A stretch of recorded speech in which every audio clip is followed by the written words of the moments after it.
विपदा की इस घड़ी में एक तरफ जहां पैदल होते मजदूरों की समस्याएं हल होने का नाम नहीं ले रही हैं, तो वहीं दूसरी ओर सियासत में, सियासी गलियारों में सियासत भी तेज हो चुकी है मजदूरों के नाम पर। ऐसे में बात करने के लिए हमारे साथ मौजूद हैं प्रदेश अध्यक्ष प्रीतम सिंह जी, जिनसे बात करेंगे मजदूरों और जो समस्याएं झेलने को मिल रही हैं पैदल होते मजदूरों पर। तो चलिए, हिमालय न्यूज़ स्वागत है सर आपका। जी धन्यवाद। जिस तरह से देखा गया कि उत्तर प्रदेश बॉर्डर या राजस्थान बॉर्डर पर जिस तरह से रोका गया, कांग्रेस द्वारा बसें भेजी गई थी, उस तरह से किस तरह से देखते हैं जब योगी सरकार रोक देती है उस काम?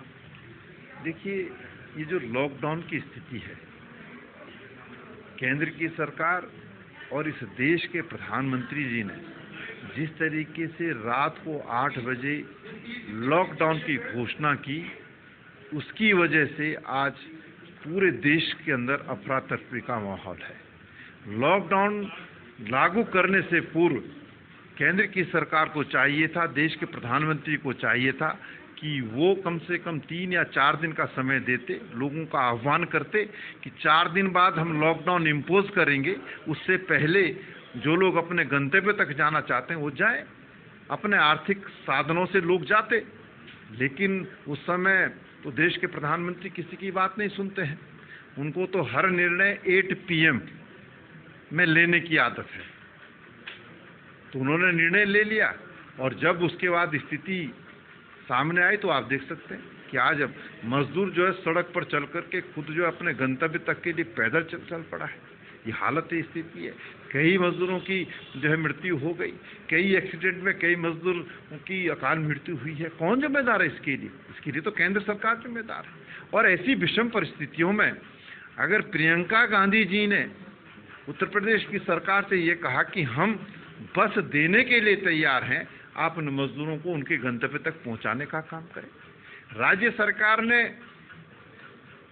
पहले कांग्रेस को कहा कि आप बस दीजिए, और जब बसें खड़ी हुई तो उसमें मीन मेक निकालने का काम जो है उत्तर प्रदेश की सरकार ने किया। 3 दिन तक बसें खड़ी रही और बस को नहीं संचालित होने दिया। तो ये किसकी गलती है? ये तो राज्य सरकार की गलती है। आप पहले परमिट नहीं करते, और आज हालत ये है, आज स्थिति ये आपके सामने है कि हमको तमाम बसें वापस ले जाना पड़ा। तो ये स्थिति है, ये राजनीति की बात नहीं है।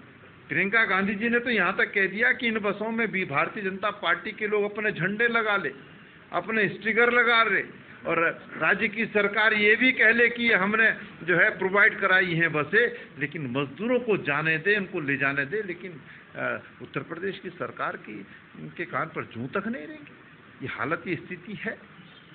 तो ऐसी असंवेदनशील, चाहे केंद्र की हो, चाहे उत्तर प्रदेश की हो, चाहे उत्तराखंड की हो, हमने नहीं देखी ऐसी सरकार। उत्तराखंड के तौर में जाए तो नैनीताल हाईकोर्ट का कल बयान आया कि रेड जोन से जितने लोग आ रहे हैं उनको क्वारंटीन किया जाए बॉर्डर पे।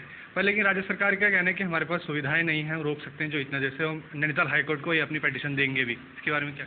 देखिए, राज्य सरकार जो है कोरोना की महामारी से लड़ने में पूरी तरीके से अक्षम साबित हुई है।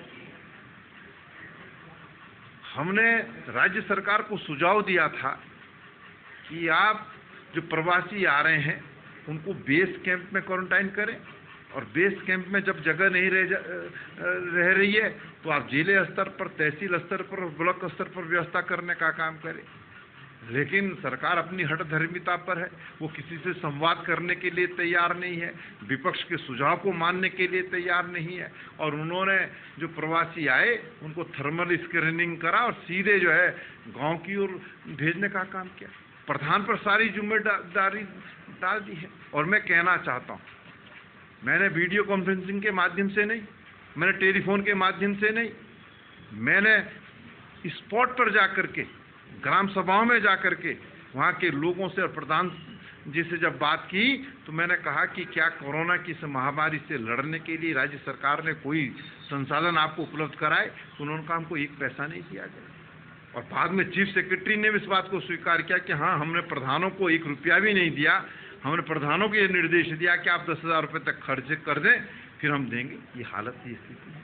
अरे बिना हथियार के अगर आप जंग जीतना चाहते हैं तो मैं उत्तराखंड सरकार से कहना चाहता हूं, मैं त्रिवेंद्र सरकार से कहना चाहता हूं, ये जंग जीती नहीं जा सकती।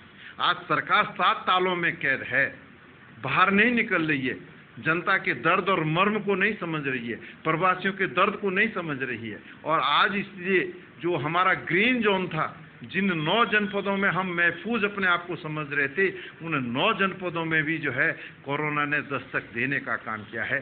तो ये स्थिति बहुत ही भयावह स्थिति है और मैं सरकार से कहना चाहता हूँ, त्रिवेंद्र जी से कहना चाहता हूँ, अब भी जाग जाओ, अब भी वक्त है, अब भी समय है कि हम कोरोना को कंट्रोल कर सकते हैं, लेकिन उसके लिए सरकार को बाहर निकलना पड़ेगा, देखना पड़ेगा कि वास्तविकता क्या है, हकीकत क्या है।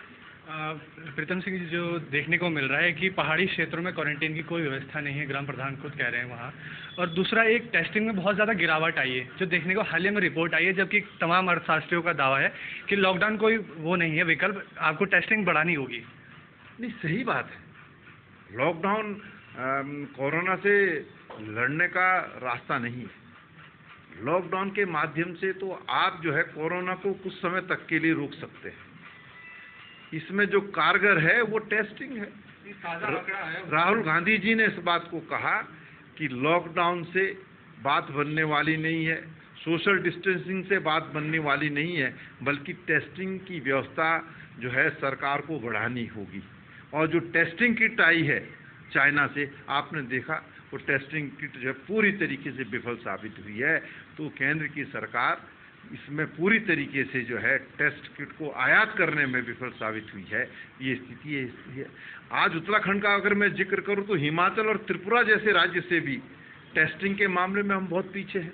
तो ये हालत, ये स्थिति इस राज्य की है, टेस्टिंग हो नहीं पा रही है। यहाँ तो हर चीज भगवान भरोसे है। यहाँ तो सरकार अपने आप को बचाए हुए है कि हम में कोरोना ना हो जाए, इसीलिए 7 तालों में कैद रहो, हम बच जाए, बाकी जनता भाड़ में जाए, कोई सरकार को सरोकार नहीं है। विदेशी उद्योगों को लुभाने के लिए जिस तरह श्रम कानून में बदलाव हो रहा है, आप लोगों ने विरोध भी किया, इस तरह किस तरह से देखते हैं फैसले? नहीं, देखिए, श्रम कानूनों में जिस तरीके से केंद्र और राज्य की सरकारें परिवर्तन करने का काम कर रही है, मैं समझता हूँ ये श्रमिकों के साथ सरकारें कुठाराघात करने का काम कर रही है। आज श्रमिक वैसे भी बेहाल स्थिति में है।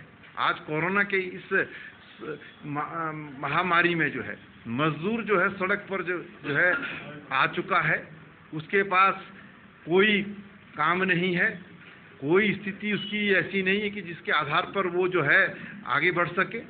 ये मजदूर जो है इस देश की आर्थिकी को मजबूत करने का काम करता है, तो उस मजदूर के हितों का संरक्षण करने का दायित्व भी सरकारों का बनता है। लेकिन जो केंद्र की सरकारें हैं, राज्य की सरकारें हैं, वो उद्योगपतियों के हाथों में खेल रही है और लगातार जो है जो हमारे श्रमिक है उनके हितों पर कुठाराघात करने का काम कर रही है। आज पूरे देश के अंदर इंटक हो या मजदूर अन्य संघ हो, तमाम जो है अपना धरना और प्रदर्शन करने का काम कर रहे हैं। ये संकेत है सरकारों को कि आप जो है अगर श्रमिकों के हितों से कुठाराघात करोगे तो फिर ये राष्ट्र आगे नहीं बढ़ पाएगा और ना मजबूत राष्ट्र का निर्माण हो पाएगा। धन्यवाद सर। ये थे हमारे साथ कांग्रेस प्रदेश अध्यक्ष प्रीतम सिंह जी, जिन्होंने बताया कि श्रम कानूनों में बदलाव मजदूरों के खिलाफ एक शोषण की उनकी देखने को मिल रही है, जिस तरह से राज्य सरकार या केंद्र सरकार लगातार कर रही है, और साथ में जिस तरह से मजदूर आज सड़क पर है, ये दिखाता है कि सरकार कितनी मजदूर विरोधी है। हिमालय न्यूज़ के लिए मैं Deepak Rawat, video journalist RP Singh के साथ, देहरादून।